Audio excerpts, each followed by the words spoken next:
Hey folks, Andy Patton here. Two more members of Gonzaga's starting lineup, Chet Holmgren and Andrew Nembhard, have officially declared for the 2022 NBA Draft. We're going to talk about what that means for the Zags in today's episode, while also closing out the week with some baseball talk and sharing another fan story in our new weekly segment, all right here on the Locked On Zags podcast. Don't go away. You are Locked On Zags, your daily podcast on the Gonzaga Bulldogs. Part of the Locked On Podcast Network. Your team every day.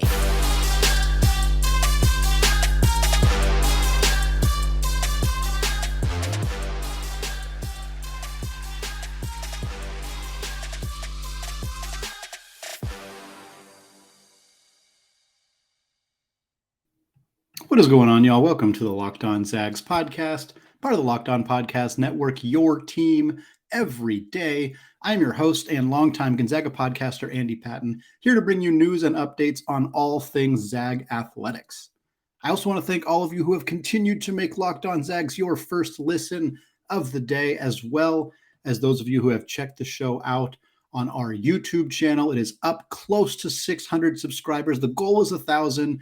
We are hoping to get there before the start of the college basketball season. So plenty of time, but no real reason to wait. It's a fantastic resource to see all of the episodes laid out, organized in different playlists and so on. So if you have not done it yet, just go to youtube.com, search Locked On Zags, find the channel, hit that subscribe button. It'll be a great resource for you and will help me out a ton. So I really appreciate it. All right, segment one, we're sticking with basketball before we switch and start talking about baseball in the other segments. But today was a big day as I'm recording this on Thursday afternoon. Two of Gonzaga's five starters from last season, Chet Holmgren and Andrew Nembhard, have officially declared for the 2022 NBA Draft, which now means that four of Gonzaga's five starters have now declared for the draft. We'll start with Chet Holmgren. This was far and away the easiest decision that any Zag has ever made. The most 99.9, et cetera percent likelihood that Chet Holmgren was going to leave. The only other player I think that was this certain was Jalen Suggs when he left early, of course, last season. Chet posted a wonderful post on his on Twitter, on Instagram, everywhere. It was like 4 pages long, thanking everybody, thanking the coaching staff, thanking his teammates, his friends, his family, the kennel club, trainers, everything. Very nice message, clearly well thought out. Everybody has written good messages. Drew Timmy's was nice. We see these. This is the kind of time of the year where you see these. Julian Strother had his. Andrew Nembhard had his. We'll talk about momentarily.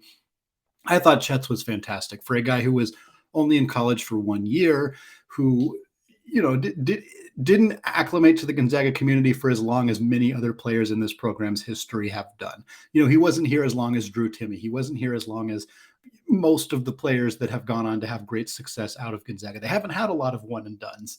And he's somewhat unique in that regard. And for him to still show that kind of love for the Gonzaga community, and it comes off very genuine. Obviously, it's easier to make something sound genuine when you're writing it down or posting it on the internet, but it's still based on everything we know about Chet. It felt so genuine to me. It felt like he really acclimated well to the Spokane community. He was happy there.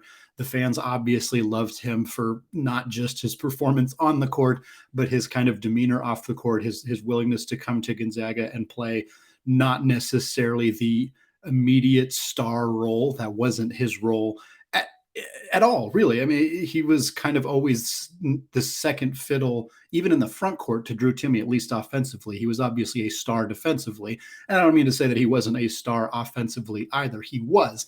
He just wasn't the man, whereas he could have gone to a lot of other programs at the Division I level and still been the man, the primary option. So for him to not be willing to come to a school where he didn't take on that role and still have such a monumental impact on and off the floor, and then send out this great loving message kind of to everybody in the fan base is wonderful. He did not specify whether he's hiring an agent, but we're not going to play that game. Chet Holmgren is gone.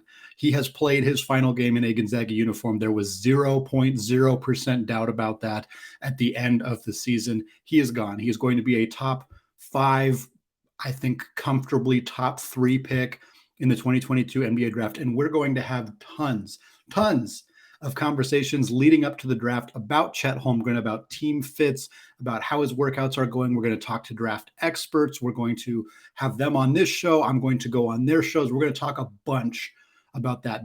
Today is not the episode for that.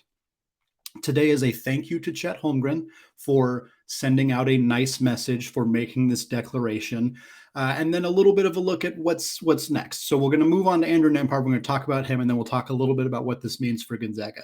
Andrew Nembhard is also gone.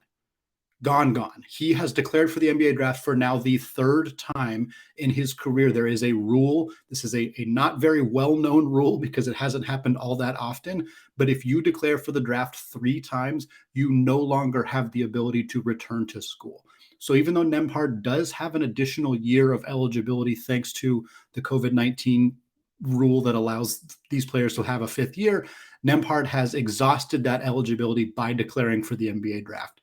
It is official. He is gone. Now, I never thought that Andrew Nembhard was going to come back. I thought the only player who was more certainly gone than Andrew Nembhard was Chet Holmgren. And I think that's what I want the message to be here. Drew Timme and Julian Strawther have declared for the NBA draft. Neither of them are 100% gone. In fact, I think at this point, both of them are closer to 50-50 than they are certainly gone. I don't know if either of them will be back. I don't know if both of them will be back. It's unclear at this point. I think I'm leaning that it's more likely that Julian Strawther returns than leaves.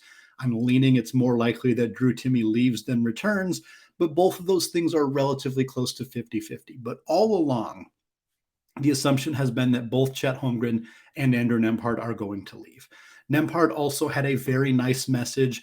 He was quoted in ESPN talking about his love of Gonzaga and his decision to leave and go pro, and basically said, it's time for me to pursue other opportunities, which I absolutely understand for him. And he also he made a nice shout out kind of saying it's time for the younger guards at Gonzaga to step up. Like, I don't want to hinder them anymore. It is their time to shine. And I thought that was a very nice sentiment for Nembhard. I think he truly means it and believes it, but also it kind of reinforces that conversation that we've had on this podcast and a lot of other people have been discussing, that this backcourt is Nolan Hickman and Hunter Salas next year.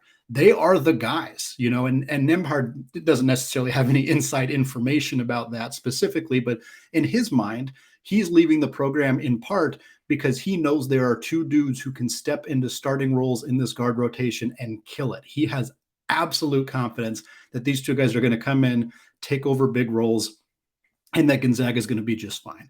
I don't think he was never going to say anything mean, obviously, but he didn't have to say that. I think it's when you look at quotes from athletes, especially in situations like this, where you know they're going to be polite, they're not going to burn any bridges or whatever, but you kind of look at what things they maybe were goaded into saying and what things that they maybe offered on their own. And in my mind, Andrew Nembhard offered on his own the belief that Gonzaga's backcourt is in good hands with him leaving. He didn't have to say that. The fact that he chose to say that, I think, says a lot about him and his character and his belief in these 2 players. I think that's really a big sentiment in my mind and something that I thought was pretty significant that he chose to bring that up. So 2 guys gone, potentially 4 guys gone, honestly, potentially 5 guys gone. There's a very realistic chance that Gonzaga is going to return 0 of their starters from last year's roster. Right now, Andrew Nembhard is the only one technically who is 100% ineligible to return to Gonzaga. Chet Holmgren, 99.9, etc., is going to be gone. So that's 2 guys who are basically gone. Julian Strawther, again, still no specific clarity. I think he's likely just testing the waters and going to come back. He's not really showing up on a lot of mock drafts outside of the mid to late 2nd round.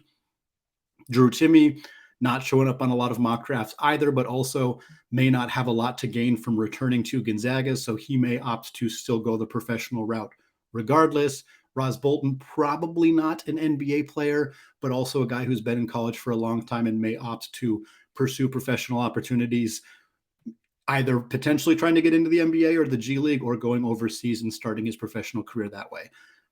Don't know exactly what's going on with the 2 wings with Bolton and Strawther necessarily, but definitely something to keep an eye on. But for right now, a huge hats off, a huge kudos to Nembhard and Chet Holmgren, 2 of the best to ever put on a Gonzaga uniform, 2 guys who are going to have very successful careers whether it's in the NBA, whether it's somewhere else, what have you. Chet Holmgren's certainly going to be in the NBA. Andrew Nembhard, a little unclear. Again, we're going to do tons more draft content, draft prep, talk to experts who have watched Andrew Nembhard, who are professionals at analyzing draft talent, and have them give their thoughts on Andrew Nembhard and his potential professional career. But for right now, I just wanted to give those two guys a shout out for being two of the best to ever put on a Gonzaga uniform. All right, we're going to come back in the second segment. We're going to talk about Gonzaga's baseball team, number 12 team in the country, split a pair with the Oregon State Beavers last week. Before we get there, though, let's talk about Built Bar. This is the time of the year that I've pretty much given up on all of my New Year's resolutions, but not this year. I'm sticking to my resolution to eat right thanks to Built Bar. It almost feels like it's not really a resolution because I actually enjoy eating them. Have you tried the Puffs? If you haven't, you're missing out on one of Built Bar's best tasting bars. Puffs are the first ever protein-infused marshmallow. They're fluffy, they're marshmallowy, they're not just a protein bar, they're a treat. And they're covered in 100% real chocolate. In fact, all Built Bars are covered in 100% real chocolate. A typical candy bar can be anywhere from 200 to 300 calories. Most Built Bars contain 130 calories, 4 grams of sugar, 4 net carbs, and 17 grams of protein. They have mint brownie, coconut almond, and new for this month, white chocolate cookies and cream. They are all delicious, and new flavors are coming out all the time. Go to Built.com, use promo code LOCKED15, and get 15% off your order. That's promo code LOCKED15 for 15% off at Built.com.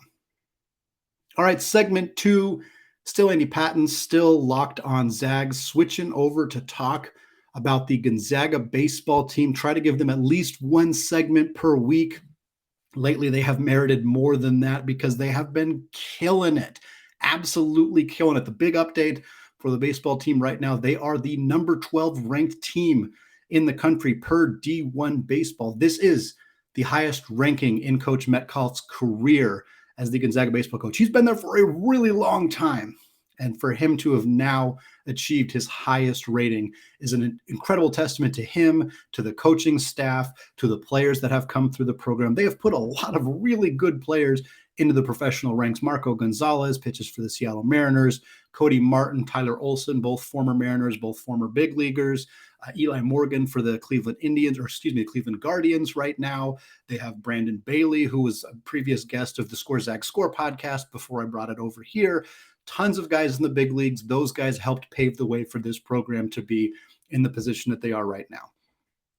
Somewhat different from basketball, there's a lot of different places that do rankings for baseball. And I follow an account called College Baseball Hub on Instagram. Highly recommended if you're interested in Gonzaga baseball or just college baseball in general. Tons of really good content, highlights all of that, giving them a free shout out here on the show. But one of the things that they post is they composite rankings every week that calculates 6 different sites that do top 25 rankings. They mash them all together. They average them out. Gonzaga came out 10th on the composite rankings, and a couple other places that had them ranked pretty high. Perfect Game Baseball had them 7th in the country. NCBWA had them 10th. College Baseball Nation, which is a magazine, they had them 8th.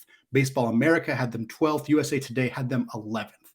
So this program is getting a lot of love from a lot of other places. Now, I wanted to note that 2 other publications who did top 25 rankings did not have the Zags ranked. The Zags were the highest composite team that didn't show up on somebody's top 25, and there was 2 places that didn't rank them. I found this funny. Now, I'm not going to pretend that I follow enough of college baseball nationally to know exactly where Gonzaga should be or what the argument for not having them ranked is, but we as Gonzaga fans are somewhat familiar with getting discounted for things like our schedule and not being a Power 5 SEC, ACC, Pac-12 program, which is, part of what a lot of these places are probably more likely to rank some of the mid-tier SEC or mid-tier Pac-12 programs instead of somebody like Gonzaga. I just think it's funny. I don't know all of the details. I'm not going to pretend to be an expert on this topic here, but I do find it interesting that Gonzaga was far and away the highest ranked composite program that didn't make it on somebody's top 25. It feels like something that Gonzaga fans are familiar with. Let's put it that way. Another update for the Zags, William Kempner threw a bullpen on Wednesday. The report that I saw said that he could be back in as soon as 7 to 10 days for the Zags. This is a big update for Gonzaga. He is their Sunday starter, and he has made 3 starts this season. He was fantastic in those 3 starts, 1.69 ERA, 12 strikeouts in 16 innings before he went down with the finger injury, which is why he has been out for a while. Now, Owen Wild has been who has replaced him on Sunday starts for the Zags. He's been fantastic in that role, so it's not like Gonzaga has taken a significant dip without having Kempner on the bump, but getting him back just gives Gonzaga another weapon. It means they can use Wild in relief, potentially. It means he could start some of those Tuesday games. Going to be a big benefit for the Zags to have Kempner back in the mix.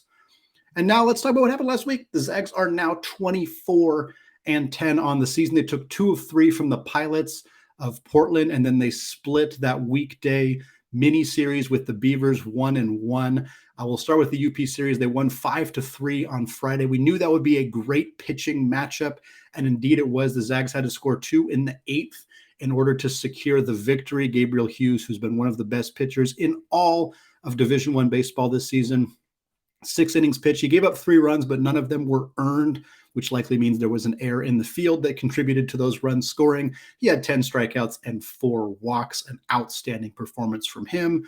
Saturday was another day that we thought would probably be a pretty good pitching matchup. UP is a better pitching team than they are a hitting team. While Gonzaga has been very good with the stick lately, they are also a very, very good pitching team.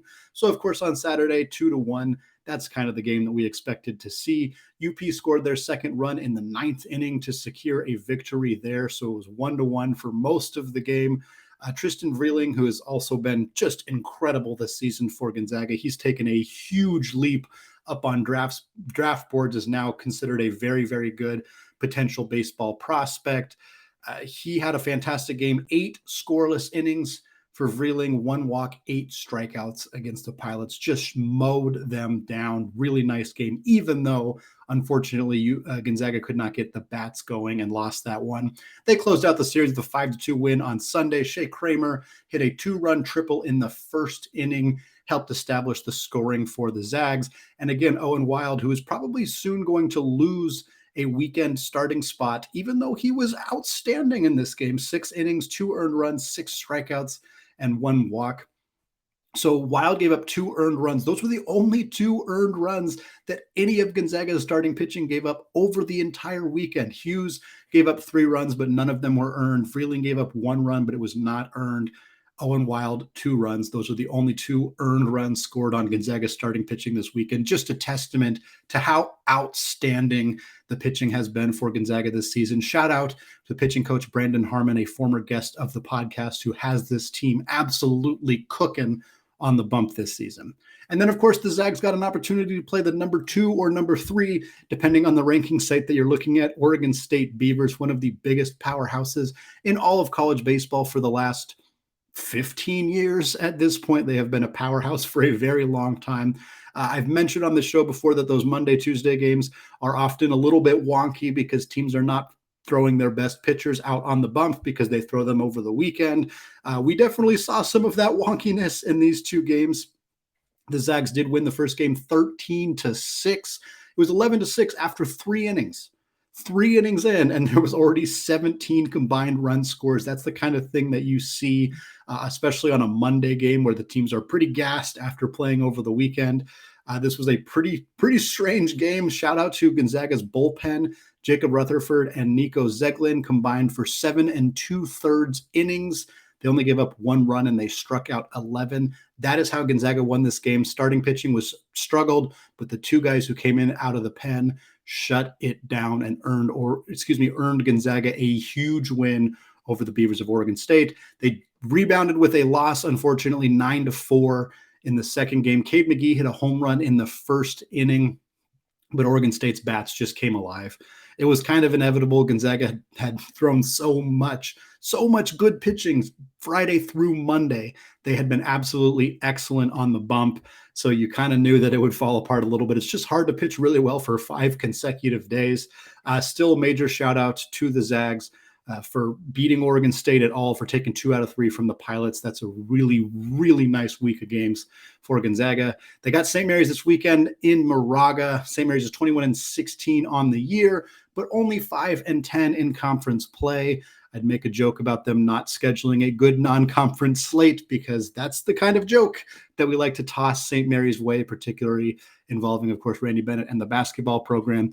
Regardless, St. Mary's pretty decent squad. They've put some really high-profile players in the major leagues. For those of you who do pay attention to Major League Baseball, you've probably heard of Corbin Burns. He's the starting pitcher for the Milwaukee Brewers, one of the best pitchers in all of baseball. He is a St. Mary's graduate. Exciting games coming up for the Zags. Kempner probably won't be back in time for the series against the Gales, but hopefully he'll be back after that in time for this team to continue to prep for the potential to host a regional, something they have never done but are on pace to do this season. All right, we're going to come back in the third segment. We're going to finish out the week sharing a listener-submitted story about their Gonzaga fandom, a segment that I want to do at least once a week, hopefully at least once a week, or at least once 2 or 3 times a month, just letting people share their stories of Gonzaga fandom. We're going to come back in the third segment. We're going to talk about that. Before we get there, though, let's talk about BetOnline. The 2022 NCAA tournament is in the books with a win secured by Bill Self and the Jayhawks of Kansas. While the Zags unfortunately fell short of the game's pinnacle week, that does not mean fans cannot remain in on the action. BetOnline.net is your number one source for all of your betting needs and sports information. From all the latest odds, contests, and player props, you name it. BetOnline remains the best spot for all of your latest sports developments, including podcasts and reviews for all the leagues this season. And it's not just basketball. BetOnline is your continued source for all of your sports wagering information needs, including live betting and your favorite Vegas casino games. Heck, they even have lines on a fight between Will Smith and Chris Rock, should you be so inclined. Head to the website today or use your mobile device to learn more about the trends in action. BetOnline, where the game starts. All right, segment 3, still Andy Patton, still Locked On Zags, and we're going to start the second episode with this segment in it. I initially brought this up last week as just an opportunity for people to share stories. Mostly the kind of goal of these was to share stories about interactions that folks have had with Zags, whether it's an interaction they've had with a coach or a former coach or a player or a former player, or meeting people that they've talked to on Gonzaga Twitter in person, in real life, just some story of running into somebody else who also is a Gonzaga fan. I left it intentionally very open-ended because I wasn't sure what the response would look like. Over 60 responses on Twitter, just on the tweet alone. Tons of people in my DMs, tons of people emailing me. It's been fantastic, genuinely fantastic, heartwarming to hear these stories, to not just because the stories themselves are heartwarming, but just knowing that people are so eager and excited to share their stories, to talk about their Gonzaga fandom. I think it's a very, very cool thing. I think college sports fandoms are very intimate and very personal to a lot of people, whether they're alumni or not. And I think especially a school like Gonzaga that is so small, that the community is not as big as it is at like a UW or an Alabama or something like that. It's smaller. And I think that it really brings out these very passionate fans. And I think it's really fun to get the opportunity to kind of share those stories. Last week, I shared a story from a listener who had ran into Mark Few at Potbelly in Portland the days before the Georgia State and Memphis games in Portland. And that particular person was unable to get tickets to the game. Mark Few heard that, shared that with them, and got them tickets to go to the games. I thought that was a wonderful story. Today's story is a little bit different. It's more of just a story about how somebody became a fan of Gonzaga. I welcome any stories that you have.